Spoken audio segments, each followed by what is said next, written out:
And it looks like we are live. Guys, give me just a second here as I let the stream breathe. Bring in our Facebook groups as we usually do every single show here at the Huddle Podcast Network. Make sure we got green check marks. Eric, take us away, buddy. Good evening, ladies and gentlemen, and welcome to the Dove Valley Deep Divers. I hope you guys are having a wonderful Friday evening. Joining me and Lance here, or if you're happening to be tuning in on iTunes, watching back later on Facebook or YouTube, or listening on Spotify, I hope you guys are having a wonderful day. Tonight, we're going to be doing things a little bit different. I'm going to be kind of running the show. Lance is going to kind of take in the analyst side of things here, and we are going to be talking about some bold predictions about the Broncos and specifically their players over this upcoming season. But before we get to that, Lance, how are you doing tonight? Doing good, man. Just struggling with the new work schedule and everything. It's been kind of beating me down. It's hot. No air conditioning in the house until just a little bit ago. So I apologize for being all sweaty and everything. So do just kind of bear with me. But doing good, man. It's good to be here on a wonderful Friday evening here with my good friend and colleague, Mile High Huddle senior NFL draft analyst, the one and only Erick Trickel. So, man, how you doing? I'm doing good. I mean, I'm excited. Like, I always like talking about bold predictions. It really helps get my blood flowing and increase the excitement for the season. Guys, anybody watching this, tuning in, make sure you guys go check out milehighhuddle.com. I currently have 2 articles up talking about 5 bold predictions, one for the offensive unit, one for the defensive unit, and I am currently waiting for a publishing on a one about talking about offensive players and then working on one for defensive players. So make sure you guys go check that out. I won't be really giving a whole lot of bold predictions tonight. It's mostly going to be Lance. Again, thank you guys for joining us. Going to say hello to the chat before we jump in here. Dylan Von Arks, thank you as always for jumping in and helping run things behind the scenes, as well as Scott is here behind the scenes helping run things. Kevin and Gray coming and saying, even in Broncos country, Eric, Lance, and Scott, big mile high salute to Broncos country. DBFL MHH for life. If it goes well, 10-7. If it goes well, I think 10-7 is about the about where I could see the Broncos going. Seth coming in saying, even in Broncos country, Dylan, Eric, Lance, and Deacon Scott, MHH for life. See y'all when it starts. Jan Fitz coming in saying, agree, Kevin, worst 9-8 or 10-7 is their call. And just Keith Brugman saying, coming in and saying, Lance, just pretend you're sweating out there on the berm. LOL. So tonight, as I said, it's going to be bold predictions, obviously. So Lance, obviously I know your bold predictions. We talked about them before we went live here a little bit. So one of them is the running back, and it's a running back that we've talked about a lot here. Javonte Williams, go ahead and give us your bold prediction about Javonte Williams. Well, first thing first, just want to say hello to everybody in the chat, and thank you all for joining us. We appreciate you for being here on a wonderful Friday evening. But my bold prediction here on Javonte Williams kind of goes into a statistical analysis piece that I read on fantasyfootballers.com and regarding running backs on their first year back from ACL surgery. It's a long piece, very well written. I'll get into some more of that here in just a minute. But my bold prediction about Javonte Williams, obviously we don't know if he's going to be ready to start training camp. All signs are pointing that direction, not even for the beginning of the season. So if Javonte Williams plays in 14 total games, I think he's going to rush for over 1,000 yards this season. This is a team that's very prepared to run the football a lot. They've have made their intentions very well obvious with Sean Payton's word over the course of the offseason. They've also, brought in a lot of road grading offensive linemen, and they want to take the football out of Russell Wilson's hands. So a good way to do that is give it to your grinding running back in Javonte Williams. And if he does play 14 games, I think he's in for a big year this year. Yeah, and of course, as the chat is reminding us, I mean, we saw it before we went live, and I totally spaced it that to start of the show. The Broncos did sign somebody. They signed another kicker, Brett Maher. Last year, obviously, before the playoffs, he was actually pretty accurate. He did a pretty good job. He made 29 to 32 field goals and 50 to 53 extra points. Then the playoffs started, and obviously he had that infamous, 0 for 4 start on extra points against Tampa Bay, ending 1 for 5. And in the playoffs in general, he was 1 for 6 on extra points. And that's just not a good thing. It's pushed a lot of people away from him. But it's competition for Elliott Fry, which is good. It was needed. It was expected. What are your thoughts on bringing Brett Maher in? Mm-hmm. Well, like you said, prior to that, the yips, and as Mike Kliss confirms here with his report. He had the extra point yips in the playoffs. And prior to that, he was actually a pretty accurate kicker. I believe he was like 30 of 34 or something like that throughout the season, and was actually one of the more accurate kickers in the NFL leading up to that point. And like you said, this was a very expected move. Elliott Fry being the only kicker on the roster to this point. They just moved on from Brandon McManus earlier in the season. There needed to be a competition. They didn't need to go into a season with Elliott Fry, who I believe kicked like 4 total field goals in his career prior to this point. So you've got to have experience. Maher has plenty of it, regardless of the playoff failures that he had this last season. He's been one of the better kickers, more consistent kickers in the NFL over the last 4 seasons prior to, bouncing around the league for a little while there. I believe he was with the Dallas Cowboys from 2017 to 2019, was pretty decent for those guys. Bounce around the league, was a lot of practice squad, off-season duty, just kicker competition stuff. So it'll be interesting to see how this all plays out. But I think that Maher probably has is the odds-on favorite to win this job moving forward as it stands right now, just because Elliott Fry is so inexperienced. Yeah, he was 8th last year in field goal percentage, making 90.6% of it, going 29 of 32. Mm-hmm. So yeah, I mean, he's got that experience. He does all right on kickoffs as well. It was always weird to me that Elliott Fry was the guy that they went and signed first and not Brett Mayer. So obviously we'll have to see how it goes out. But I do think that this is the guy that's probably the favorite now to land the kicking job over Elliott Fry. Over the limited workouts. If they were comfortable enough with Elliott Fry, they wouldn't be bringing somebody else in. Yeah. That's just my opinion here. We do got some bold predictions in the chat, but before we grab those, getting back to Javonte Williams. Now you have him picking up 1,000 yards in the season on 14 games, correct? Yeah, 14 games. I think that I think that with his grinded out and physical running style, you're going to see a lot of those.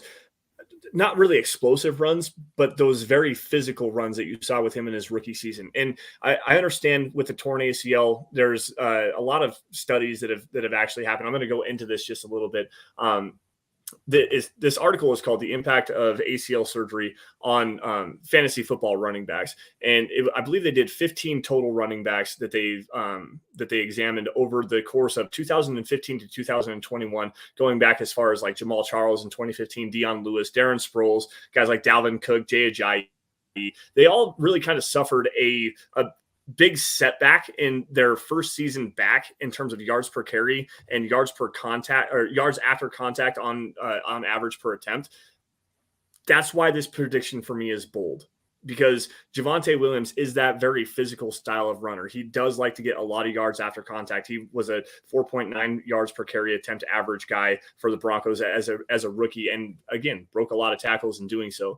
That's why this is a bold prediction, because outside of Jamal Charles, I believe is with 2012, he came back with 1,700 total yards from scrimmage. And then Adrian Peterson, I know 2012, came back, ran for 2,000 yards and won the NFL MVP. Those are the outliers in terms of fantasy relevant in like the top end echelon running backs in the NFL in terms of being productive in their first season coming off of a torn ACL injury. So I think Javonte Williams has the goods. I think he has the physicality. I think he has the mindset, and he's also showing out in practice as of so far, showing out in 7-on-7 and drills and stuff like that. So that's why I think Javonte Williams is that's my big bold prediction. 14 games, 1,000 yards. Let's see what happens.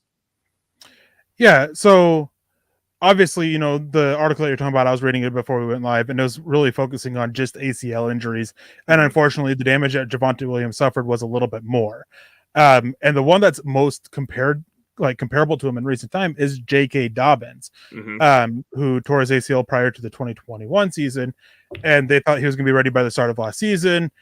And he really wasn't.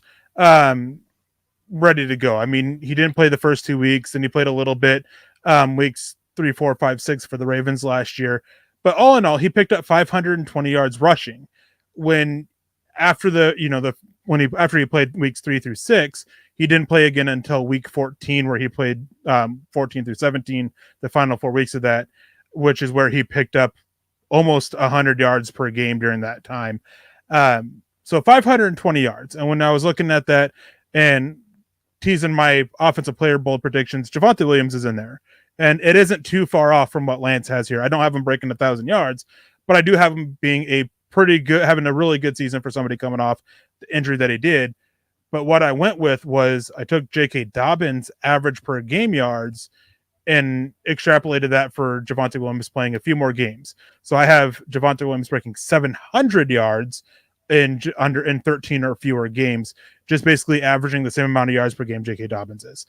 So, Lance, going back to you, I mean, obviously you've made it clear about why it's a bold prediction for you. Why do you think that this is actually an achievable bold prediction for Javonte Williams? Just his play style. I think that, and this also goes back to this article. They've really kind of referenced year 2 specifically in this, but age does seem to matter. This is a quote directly from the piece. Quote, younger backs in this sample, younger than 26, were more likely than veteran backs to have a bounce back season in year 2 after ACL surgery, at least when you look at efficiency metrics and fantasy points per game. Unfortunately, late career ACL injuries have the potential to be career threatening in the cases of Darren Sproles, Lamar Miller, and stuff like that. Where it comes to the interesting part of the first year is that the efficiency metrics for most players in their first year in terms of yards per carry, yards after contact per attempt, and also in elusiveness, they're less efficient, and they also put up fewer fantasy points per game in their first season back, but they don't always see a small decline. It's a relatively large decline in efficiency. So the big reason why this is a bold prediction for me is his play style, that ability to shed yards after contact. What we saw with him as a rookie, where he was able to run down the field, carry defenders on his back. You don't need to have that in terms of his first year back. That's where you're going to see the biggest second year gain for him, just being physical and falling forward. I think that you're going to see him break a lot of tackles still and be able to make some longer runs where he's still going to have the efficiency. He's still going to be able to break some tackles. It may not be as good as you want it to be, but he still has the ability with the play style that he has to still be able to get 1,000 yards this year. Yeah, I definitely see that. And then before we move on, last question here on this is where do you think Samaje Perine falls into this? Do you think that the Broncos push 2 running backs over the 1,000 mark, or 2 of them get close to it? How do you think that Samaje Perine and his impact on this bold prediction with Javonte Williams? So a big thing with Samaje Perine is the fact that he's only seen over 100 total touches in his career 2 times. One of those was his rookie season, and I believe the other one was this past season. He's never had 100 total carries in a career. So how are you leaning on a guy to be a bell cow back that's never actually been that guy? If Javonte Williams is healthy, he's going to see the majority of the carries. He's going to be the guy on first and second down, and then you're going to get Perine in, a guy that is very good as a pass protector, very good out of the backfield as a receiver. So that to me is the role you're going to see. And again, this caveat goes to the fact that Javonte Williams has to play 14 games.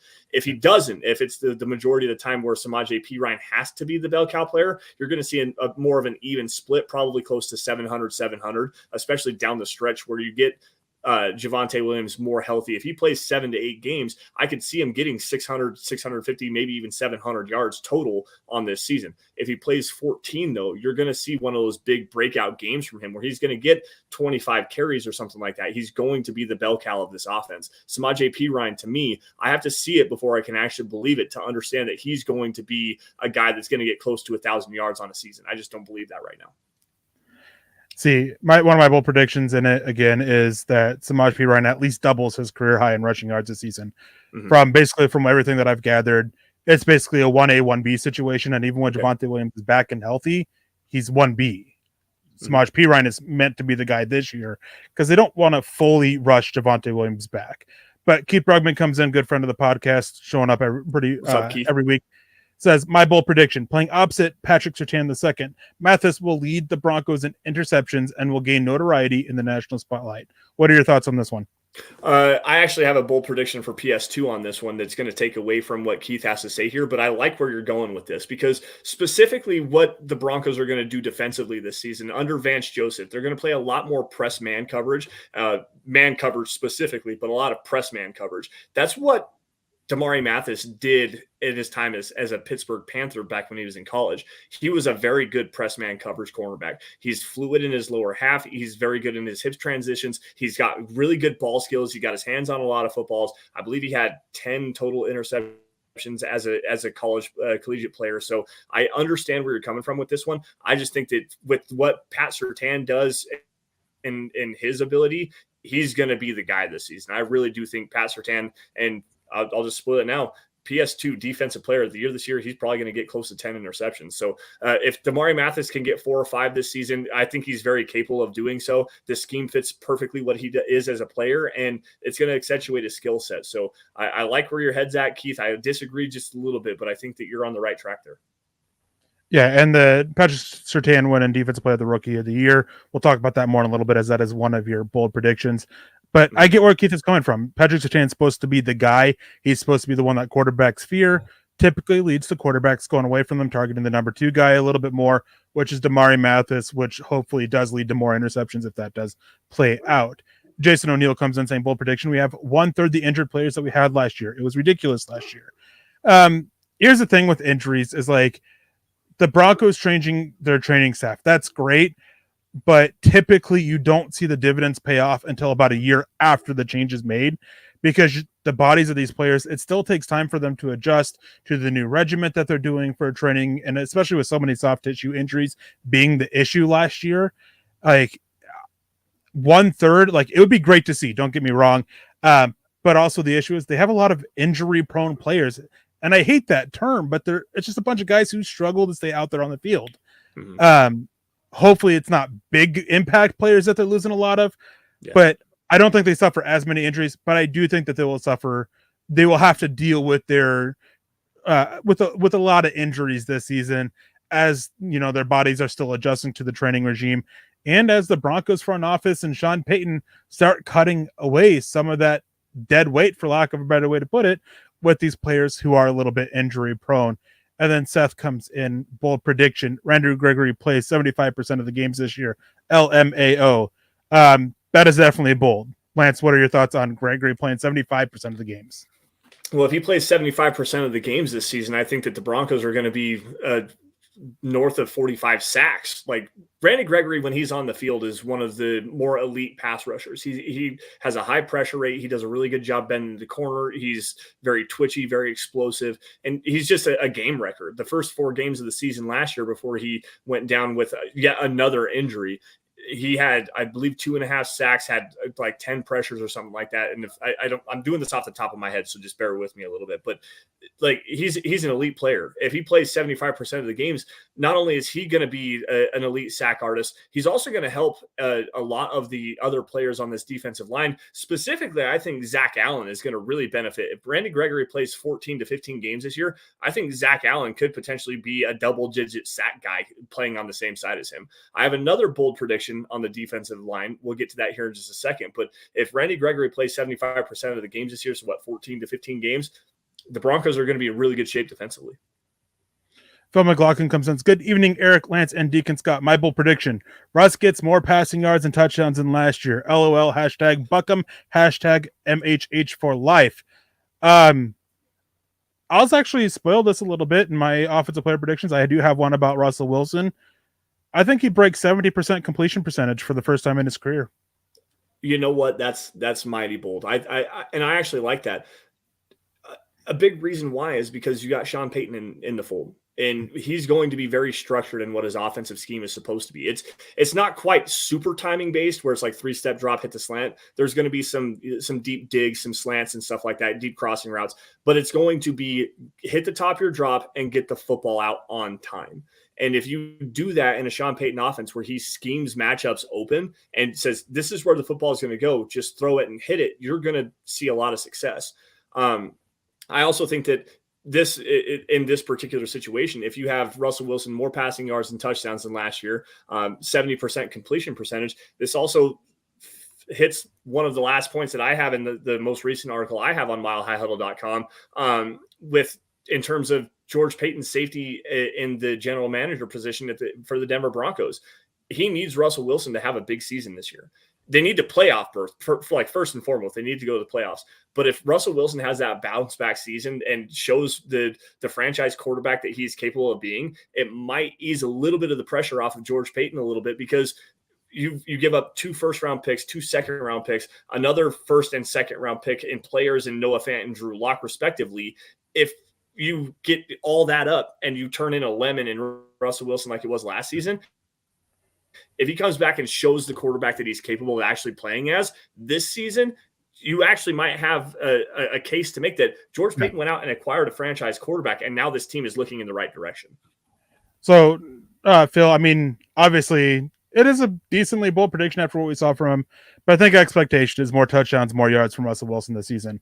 Mm-hmm. Going back to the Javonte Williams conversation real quick, Harold Jean comes in, not really a fan of what you had to say, saying Samaj Perine will not get some carries. He will get 70% of them. Javonte will not be running like he was prior to the injury in his first season back. And then Keith Brugman comes in saying, Willis McGahee, he suffered the same exact injury in 2003, Fiesta Bowl National Championship. He rushed for over 1,100 yards after one season off. Yeah, but that was 19 months later that he had his rookie season. Mm-hmm.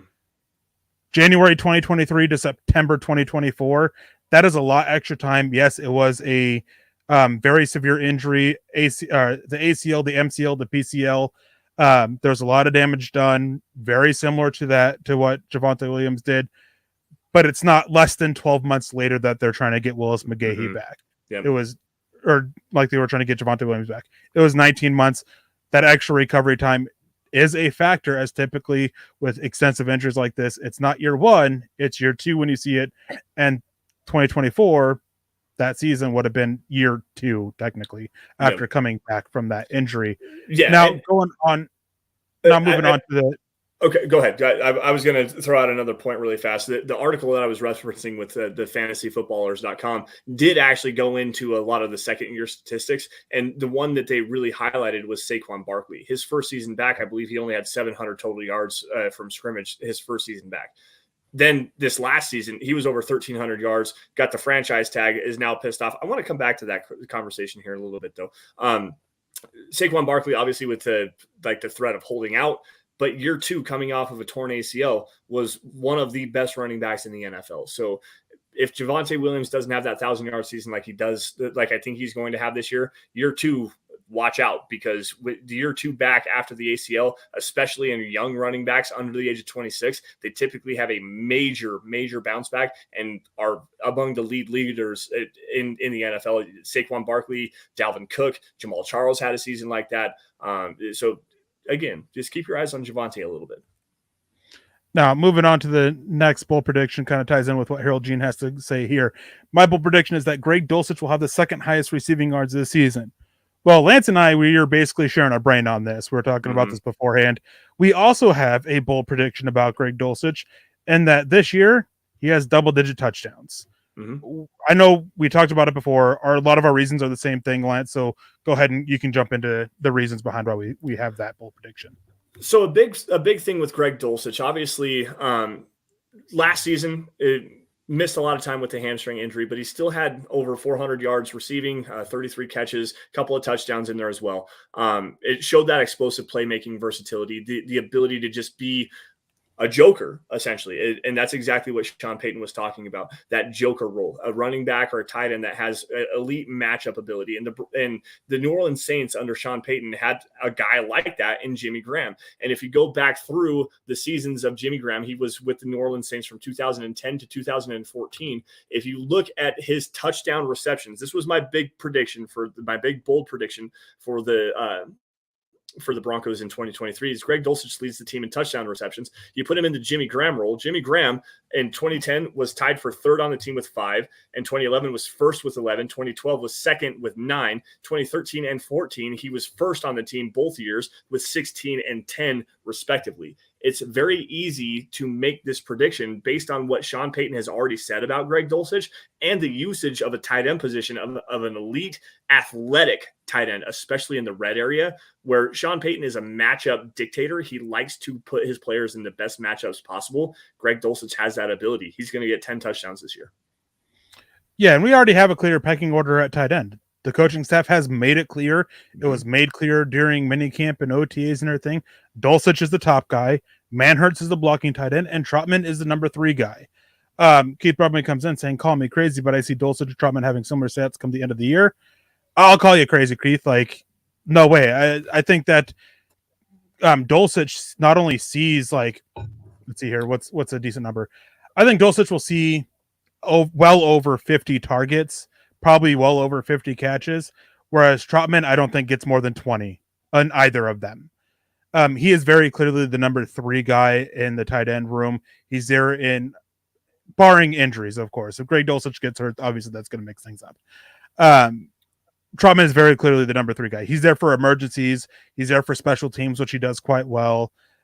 He's there as the depth guy in the unit. Mm-hmm.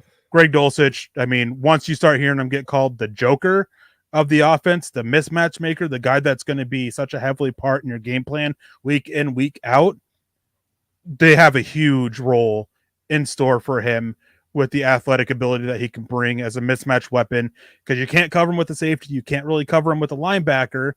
So it's just such a weapon that Sean Payton time and time again has shown he knows how to utilize. Yeah. And to kind of piggyback off of that, go back to 2013, I believe it was, the Denver Broncos, Peyton Manning, the Julius Thomas season, 2013, 2014, where Julius Thomas was tearing the league apart.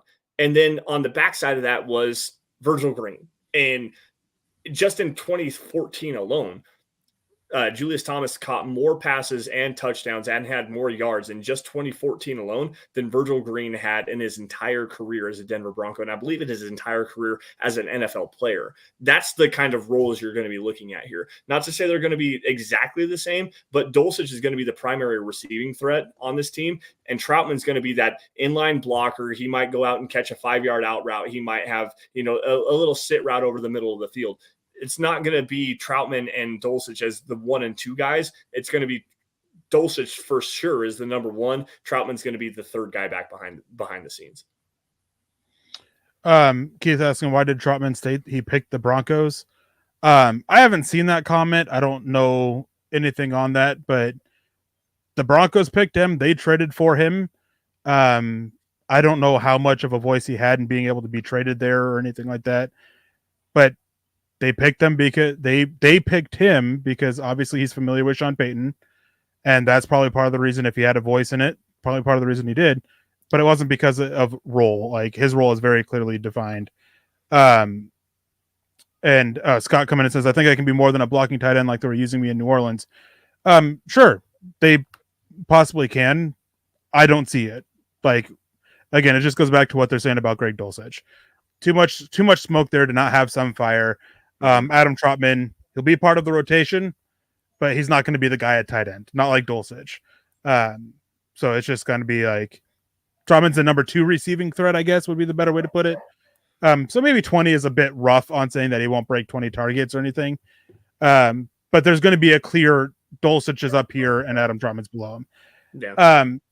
No, real quick, we have another bold prediction. Russell Wilson makes the Pro Bowl. That's definitely bold. There's definitely a lot of biases when it comes to, who gets the Pro Bowl. One of the reasons why I absolutely hate the Pro Bowl anymore. One of the many reasons for it. But Lance, I know you don't have a Russell Wilson bold prediction, but let's hear one of yours. What's a Russell Wilson bold prediction from you? Quite honestly, I think he has that bounce back season and he gets close to his 2020 MVP form in this offense. Because when you look at what Russell Wilson was able to do with the Seattle Seahawks with a strong running game, a strong offensive line, and good weapons around him, in 2020, he was an MVP candidate. He didn't even get a vote because Lamar Jackson absolutely went off. I believe he had 1,000 yards rushing that season and over 3,500 yards passing. Won the unanimous MVP, if the first time that's ever happened in NFL history. Russell Wilson has the ability to, in a system where you don't need to have him let Russ cook, like that whole narrative of him throwing the football over the yard, we know that that's not a good idea. But if you put him in a system where you have a heavy running game, lean on the play action, use his own mobility and his ability to throw the football down the field, I think that he can have a very big bounce back season. And if you go back and look at what Sean Payton did early with his New Orleans days with Drew Brees, they did a lot of that. They ran the football heavy. They used Drew Brees, motioning him out of the backfield, throwing a bunch of bootlegs and stuff like that, a lot of crossing routes.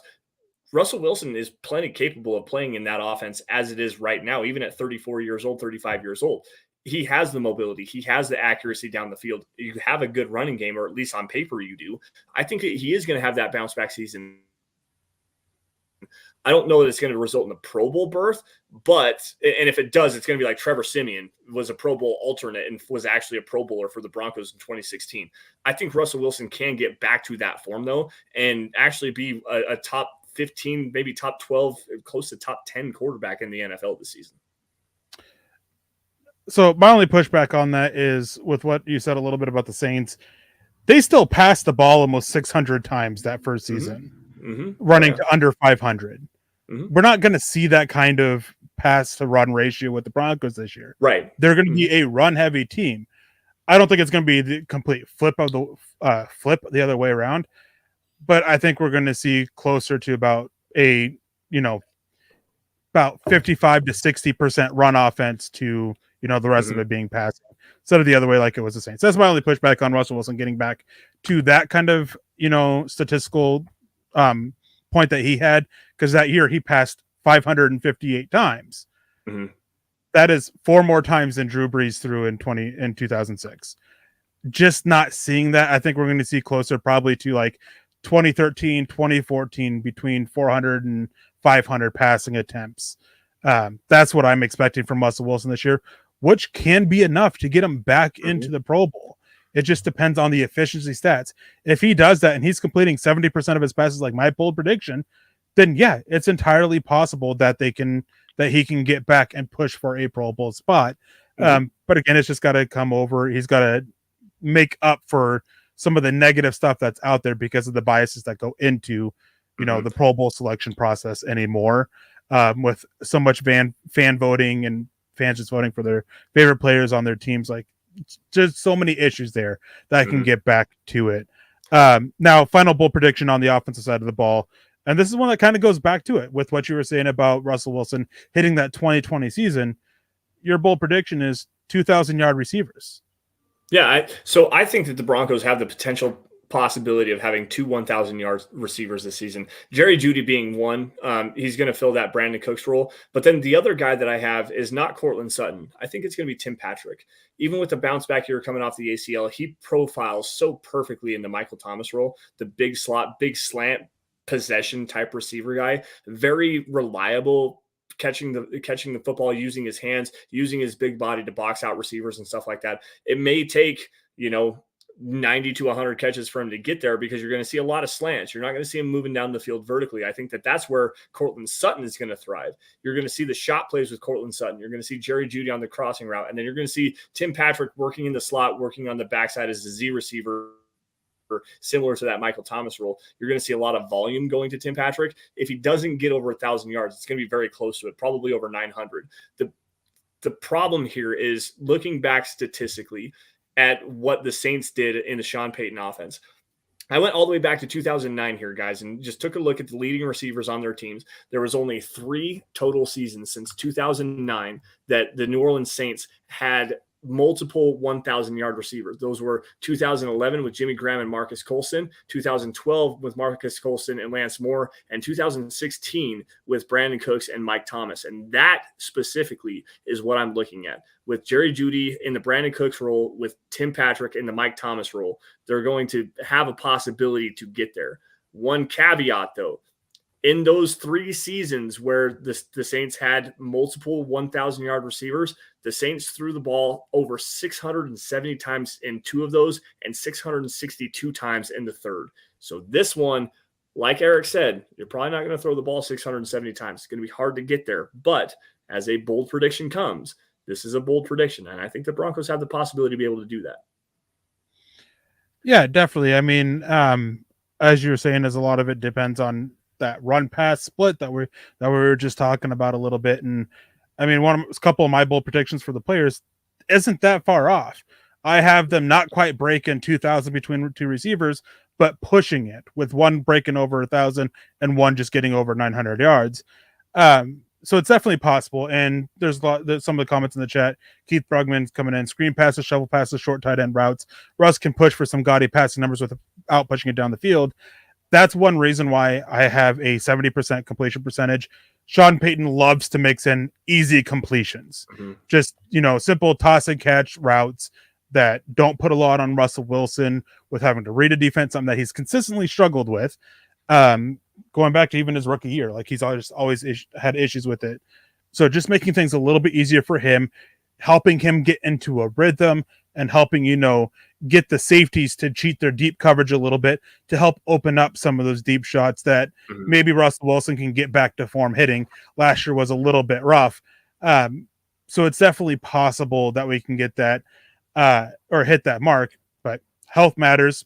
Talking about what Javonte Williams, it matters for Tim Patrick too. He is one of those guys when I talk about, when I mentioned injury prone players before, Tim Patrick's one of them. Going back to college, and I do believe this is his third torn ACL, or at least third ligament tear in his legs since going back to college. Like, he's just constantly been beat up. And a lot of this is like a lot of high expectations for the guy who's coming off yet another injury and is up there in age for a wide receiver. Yeah, I don't disagree with that, and I believe this is his second torn ACL on this particular knee, because I think he does have a third on the other one. So yes, he does have 3 torn ACLs, and it's hard to project a guy coming off of a torn ACL. But the thing is, Tim Patrick tore his ACL, I believe, on day 5 of training camp last season. We're a full year removed from that. He has an entire season and an entire offseason to actually get healthy and come back. Again, it's not the first time that this has happened. He's done it before. He's done it 3 times, and he has also come back stronger every single time that he has done it. So to me, that's why I think that Patrick's going to be the guy that they really want to focus on, specifically in the possession style routes and stuff like that. The slants, the digs, the quick shallow crossing routes, possession routes. Get the ball out of your hands, put it into the playmaker's hands as quickly as you can. He's the most reliable target catcher on this roster without question. Dude just does not drop the football. Courtland Sutton over the last couple of seasons is the guy that I'm really having my eyes on here, because he has struggled with drops. He hasn't been the same player since 2020 when he tore his ACL. He hasn't shown the big contested catch ability, and he's also on a massive contract. To me, I don't think that Courtland Sutton's around past week 8. I think they're going to trade him. And Tim Patrick's going to be the beneficiary of those targets, that target volume from him. And they're going to focus on Jerry Jeudy, Greg Dulcich, and Tim Patrick in the passing game, plain and simple. Yeah, I mean, one of my things is one of my predictions talking about Courtland Sutton specifically is that I don't have him breaking, I think, 600 yards with the Broncos. And it was a 2-part bold prediction, with the other part being because he gets traded before the trade deadline. Which, to hit 599 yards, it's an average of like 74 yards or whatever. I can't remember the exact math, but it's a decent average per that. Of course, the one that I have benefiting the most from him being moved on is actually Marvin Mims. But you guys, when the article comes out, make sure you guys check it out, and everything gets explained there. But you mentioned Tim Patrick and how he always comes back better, stronger, from the injuries and everything. At some point, the wear and tear gets you, though. Yeah. Oh, yeah. That's the risk. Is that this year? Is this year the year that finally all the damage that has been done to his knees, is this the year that it finally catches up to him? I hope not, because from how it sounds like they really want him to be the number 2 guy. They want Jerry Jeudy to step up and be the top guy with Tim Patrick right behind him, pushing Courtland Sutton down. They want to try to boost his value a little bit to where they can sit there and turn around and move him and flip him for some extra picks. So we'll see what's happening with the offense, with Sean Payton, with how he works with matchups, with having such a, going back to this, his joker as a tight end who can move around and work in the slot or work out wide depending on matchups and down distance, the game situations. Sean Payton can have a lot of fun with some of the weapons are there, and there's going to be people left out. There's going to be multiple weapons left out. You can't have all these guys out there on the field, and that's one of the reasons why I don't see such a big role for Adam Trotman either. Is like, Manhurts is your blocking tight end. You're going to be in a lot of 2 tight end sets because you still want to be able to sell the run. You're not going to be pulling Manhurts consistently for Adam Trotman. In obvious passing situations, maybe. But 2,000-yard receivers, it's possible. A lot of it depends on, on the health of Tim Patrick coming back. Now, one team bold prediction that we both had, and we talked about this a lot, that you thought of it and you're kind of bummed because I already had it in my article, that the Broncos allow less than 35 sacks this season. What's your reasoning for you having that bold prediction? And I'll get into why I have it. So a big thing, and like Eric said, I was really disappointed when I found out because I hadn't read his article yet, and I was thinking all day. There was a couple that I wanted to get to. Broncos rushing over 2,500 yards, but the big one was I believe in this offensive line. They're going to give up less than 2 sacks per game, which means they're going to give up less than 35 sacks on the season. For me, you've made upgrades along the offensive line. You're getting Garrett Bowles back healthy at left tackle. And regardless of what everybody wants to talk trash about Garrett Bowles, and Eric and I have been pounding the table for Bowles for a long time here, he's a top 7 tackle in the NFL at the left tackle position. It's pretty not debatable at this point. When he's healthy, he plays at a very high level in pass protection. You've got Ben Powers, who's quality in pass protection as a guard, Quinn Miners, who's decent as a pass protector at right guard, and Mike McGlinchey, who's solid as a right tackle, probably the best right tackle the Broncos have had since Orlando Franklin. They're also going to run the football a lot. We've mentioned it multiple times for multiple weeks now. Sean Payton has said it himself. They're going to run the football. Plain and simple. They're going to take the football out of Russell Wilson's hands. And when they do put it in Russell Wilson's hands, going back throughout the Sean Payton offensive history, again, it's not superiorly timing based, a lot like what the Patriots like to do, where 3-step drop, quick slant, stuff like that. But Sean Payton wants the football out of the quarterback's hands. You hit the top of your drop, you throw where the ball is supposed to go, read the defense, 1, 2, 3, throw the football, you're done. Get the ball out of your hands. Those 3 combining factors, the fact that you've upgraded the offensive line, the fact that you're going to run the football a lot, and the fact that you have Sean Payton calling the plays and pulling the strings behind the scenes and making sure that he's coaching up Russell Wilson on what exactly to do with the football, is going to lead to less sacks for this Broncos offense. And that's why I think 35 sacks, Broncos are going to be under that number. Yeah, I mean, you touched on it. Russell Wilson's only been sacked less than 35 times twice in his career. His rookie season and a season where he missed 3 games, where he was at 33 bowl seasons. So it's not something that happens a lot for him. And part of the issue is that he does hold the ball a little bit long, and he does have a bad habit of running into sacks with some, for lack of a better way to put it, some panicky footwork in the pocket when things start to collapse a little bit. Yes. But allowing fewer than 35 sacks is actually pretty common in the NFL. If you guys can sit there and read the article that's up online here on the screen right now, or you can go to milehighhuddle.com and go look at it. It's the name of it is 5 not so bold or not so obvious bold predictions for the Broncos offense. One of the things for me with this whole aspect of this bold prediction is, as you touched on, they're not going to be passing the ball a lot. I do not expect more than 500 passes, and I'd probably even say I don't really expect more than 475. I think that they have made improvements. Obviously, talking about health again, Garrett Bowles, that's a big one for me. I have a bold prediction on him that's in my my players bold prediction article that should be publishing here soon. Although his deals with more penalty related, but that's beside the point. But they have improved their offensive line. The scheme is, I think, going to be asking for a little bit quicker, snap to throw from Russell Wilson to cut back on the amount of time holding the ball. Obviously, it's quite bold because of the issues we saw. I mean, the Broncos offensive line just allowed 63 sacks last season, 55 of them on Russell Wilson. It is a huge, step up for them to basically cut out 30 sacks. That is a huge ask of them, even with the improvements they made on the offensive line.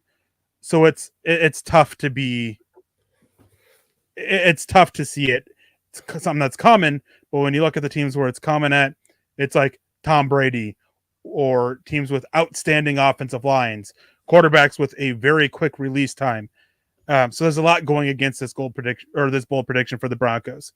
Now switching over to the defensive side of the ball. Well, before that, real quick, Keith Brugman, are you surprised that Melvin Gordon signed a $3.1 million contract with the Ravens today? No, there's a lot of questions about their running back room. They were wanting to add somebody. The amount, sure, it's a little rough, but it's not guaranteed. They can easily move on from that deal. There's no guarantee he makes the roster. In fact, people that I know close to the Ravens don't expect him to make the roster.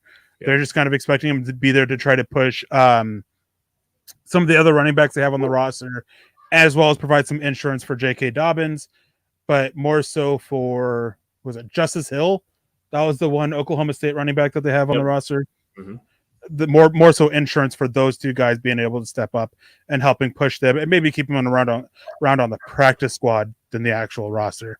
So surprised at the amount a little bit. Not surprised that he's finally signed somewhere else though. I guess who cares? Like Melvin Gordon is not a Denver Bronco anymore, and he really kind of burned a lot of bridges with Broncos fans, and me in particular, by bad mouthing the team over and over again, and really just going like, how many times is this dude going to go on a podcast and talk trash about his situation in Denver and how he didn't necessarily want to be here, and then go out there on the field and fumble the football 5 times and 587 carries? Like, I don't care. Melvin Gordon, good luck for you. Like, you're whining about signing a contract to play NFL football for $2.5 million, and I am going to put the fan aspect into this on this one. You're playing a game and not playing it well and getting paid millions of dollars to do so. Maybe be happy of the fact that you're in the NFL and stop complaining about your mishaps. Yeah. And last thing on Melvin Gordon here is, since we're talking about bold predictions, one of my bold predictions is the Broncos have fewer than 20 turnovers. If they didn't have Melvin Gordon last year, if you lose his fumbles, they're under 20 turnovers. Yep. 5 times he put the ball on the ground last year. 5 of their 20, of 23, 24. Yep. 24 turnovers they had. I think it's 24. Like, so yeah, I mean, he's not playing the ball well. It's time to be. It's whatever. He can go do whatever in Baltimore, and like, I don't ever wish like bad play from players, but like the dude's done a lot of talking and just has never backed it up. So moving on to the defensive side of the ball for your bold predictions here. Obviously, Patrick Surtain winning Defensive Player of the Year. We kind of touched on that a little bit about how you have such a big belief in his role in this press man. I'm a little lenient or hesitant to, agree with you on this one, because shutdown corners don't get targeted a lot, and you hope he kind of becomes that shutdown corner. And then, when we're talking before the show, you have one stat on this that also kind of is like, all right, maybe not so much. And it deals with the number of interceptions, the highest number of interceptions from a defensive back from a Vance Joseph scheme. So Lance, go ahead. So the big thing here is press man coverage is not conducive to high turnover, high interception numbers. It's just plain and simple not. You're playing in close quarters. You're not getting your eyes on the football. You really have to kind of focus on the man that you're playing. Obviously, man-to-man coverage. We're playing chest to chest, hip to hip, stuff like that. However, I think that with Pat Surtain and his ability to diagnose what's going on in front of him, his film study, and just the overall ability that he has, he's super long, he's super physical, he can disrupt the timing and still be able to turn his hips and run. He's got like elite explosive ability with his first step after his hips are opened up and turned to run. So I think he can turn and run with pretty much anybody in the NFL and then get his eyes towards the football. And he has the ball skills to be able to take the football away. I mean, even in his rookie season, he had 4 interceptions. One of them, he took 70 yards to the house. If you put him in a system where he's primarily going to be playing in man coverage, you're going to see, if they do target him, this is a big thing, he's going to have to get targeted to do this. But if he's targeted and they throw the ball at him, he has the ability to knock the football away or get his hands on the football and take it back to the house, or even just take it away from the offense in general. This Gary Palmer. Go ahead. Gary Palmer comes in with the $9.99 donation. Thank you, Gary. We appreciate that so much. Thanks, we appreciate Gary. your constant support week in, week out. He says, thanks, Eric, Lance, and Scott, for a great pod. Go Broncos, buck 'em. And definitely, and again, thank you so much, Gary. We appreciate that. And one thing he said, just to make clear here, is about how press man schemes don't really boost interception numbers, which a lot of people may not grasp why. I mean, you're playing the receiver. You're right there on the ball. You're not having to go and close and everything. But that's the difference, is you're there, you're playing the receiver. The receiver's right there. The receiver can knock it off or knock the ball out of your hands just as much as you can theirs. Yep. Typically, obviously, there are some exceptions. Press man systems typically see higher PBU numbers, pass breakups, and lower interceptions, whereas zone coverage sees a higher interception count and fewer PBUs, pass breakups. Just something to keep in mind here with that. Now, going on to your another bold prediction that you have here, getting to the pass rushers. And this is the one that's that I think is a little bit spicy, and it involves Baron Browning, who for me is the number 3 guy, but with all the injury concerns, it's entirely possible that he hits the mark that you have for your bold prediction. Yeah, I think that Baron Browning is going to lead this team in sacks this season. And a big reason why is, first things first, this dude's poised to be a breakout player. He's got an incredible athletic profile. He's got the talent and the upside to actually hit this, but you're going to see a lot of different opportunities with him. He's going to see a lot of one-on-one opportunities on the outside, because I think you're going to see him lined up next to Zach Allen, who's going to be playing the inside shade of the offensive tackle at the 4-eye position, where he's going to be crashing towards the inside in the B gap, opening up the outside for Baron Browning to get around. You also have to factor in the fact that Randy Gregory is injury prone. We already talked about him a little bit, where, if he does see 75% of the snaps or 75% of the games this season, he's going to take away from this number. I'm not going to predict that.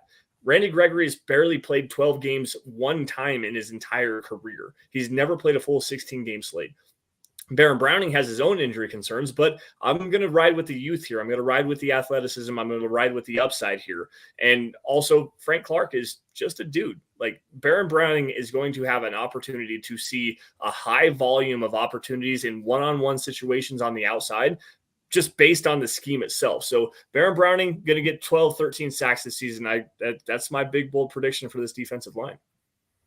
Yeah, David McElrath comes in. Good evening, Broncos country. Lance, Eric, Dylan, and Deacon Scott. Hashtag 7 days. Hashtag 12 to 5. Hashtag Buckham ×3. Hashtag MHH for life. Hashtag Denver Broncos for life. Thank you, David, for joining us. We appreciate that, and we appreciate your constant support, not just for our show, but every show, every night of the week, multiple mornings. We appreciate you guys. We appreciate everybody who supports us, even if you can't do so financially, just liking, subscribing, sharing, word of mouth, huge thing. Found out this week that my wife's boss is a huge fan of the show. Or not the show, but the site, which was kind of cool to sit there and have that.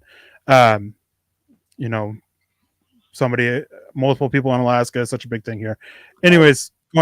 Speaking of, just quickly, not last weekend, the weekend before, I was out and about. There was a big party at the park. It's kind of a little vendor thing. Ran into a guy named Derek, lives here where I live. He's like, "Wait, I know you. You're Lance Sanderson. You do the podcast." Yes, I do.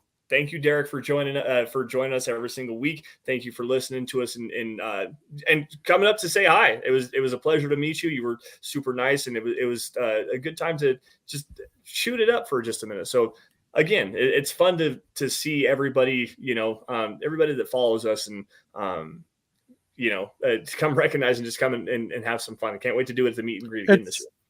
It's definitely humbling when you're just out and about in a small town where we live, and somebody coming up and saying, "Oh, I know you," and having it be from here. Definitely a little bit humbling. Yep. Now, going back to Baron Browning, he is also in my bold predictions for the defense. I still got to type that article and get that up. But I don't have him leading the team in sacks, but I do have him having a pretty big year. Not quite double-digit sacks. I have him picking up 8 sacks with over 40 pressures. Mm-hmm. One thing that he has to work on a little bit is finishing. That was a big issue last year, obviously, with him. He got multiple pressures, but there were just issues finishing it. And Randy Gregory, somebody asked us what our bold prediction for how many games does he plays. I don't think he plays more than 10 games this year for Randy Gregory. So that's a lot of opportunity for Baron Browning. I think Frank Clark, he's going to be the team edge anyways. He's going to be the team leader in sacks. I think Frank Clark he's a pretty darn good pass rusher. I know in actual sack counts with how they count him, it's been a while since he's had double digits, but when you look at Pro Football Focus, they don't do half sacks, and the sack goes to who got there first. He's just consistently above 10 because he gets there so quickly. But he has a similar issue with Baron Browning of being unable to finish by himself. So he has to have somebody to come help him out and finish that. But I still have him being the guy leading it, leading the way. Harold Jean is asking, is Baron Browning not going to play first 6 weeks this season? I haven't seen anything about Baron Browning not playing. So I heard an update from Mike Kliss. It sounds like he's not necessarily going to be ready for the opening of training camp, but they're not going to put him on PUP, from what I understand. So I believe, yeah, that's right. He's not going to be ready for the opening of training camp, but they are expecting him to be ready for the beginning of the season. And he might miss a little bit of time, but they weren't going to place him on PUP. Okay. From what I understand. Yeah, I haven't seen anything about that. Only one I saw was that they're most likely not going to be placing Javonte Williams on the PUP list to start the season. Yeah. That they're going to be going on from that. So I'm not. I know he had the knee scope, but I didn't see anything about him possibly missing some time or anything like that. So thank you, Harold, for bringing that to my attention. Did not know that. Last one. What's your last bold prediction for a player on the defense? Well, I don't necessarily have one for a player on the defense, but I have one for the unit overall, and it's actually for the defense coordinator, Vance Joseph. I think that with the pieces that this Broncos team has in place, specifically in the secondary and at the linebacker position, which is where Vance Joseph really likes to be creative with his linebackers. I think that Vance Joseph has the goods and the talent this season to win Assistant Coach of the Year, because he's going to put his players in the best positions to succeed, and also that accentuate his skill set. We talked about Damari Mathis. We talked about Pat Surtain. Justin Simmons plays very well as a single high roamer as a center fielder at the safety position. Caden Stearns is a great player crashing downhill as a run defender. You've got double A gap pressure, which is what Vance Joseph likes to do, bringing his linebackers in the A gap, sugaring it up, and making your offensive lineman decide which one to block. And you don't know which one's coming. Is it going to be Drew Sanders? Is it going to be Alex Singleton? Is it going to be Josie Jewell?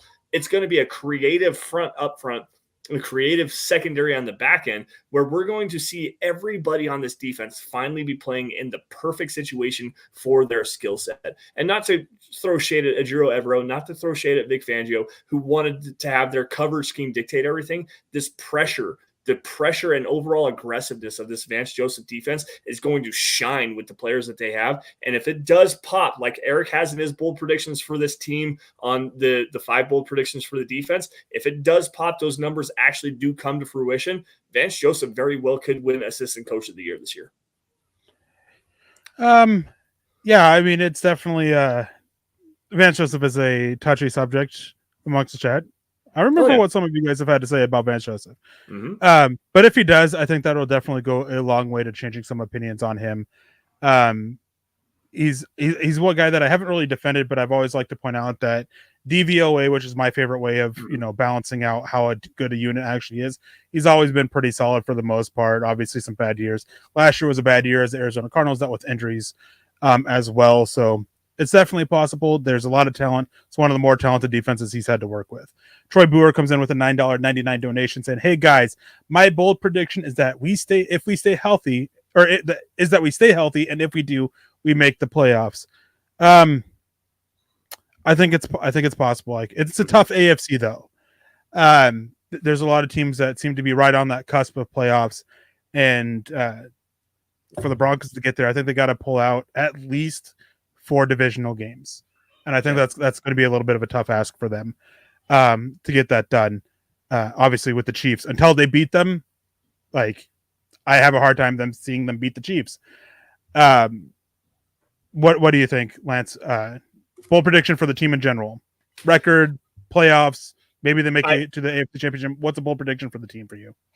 I think defensively, like I just said, this team is going to be good enough defensively to keep themselves into several games. We saw it last season, even under Ejiro Evero. If the Broncos would have scored 18 points per game last season, they go 10-7. Like that's a blatant fact.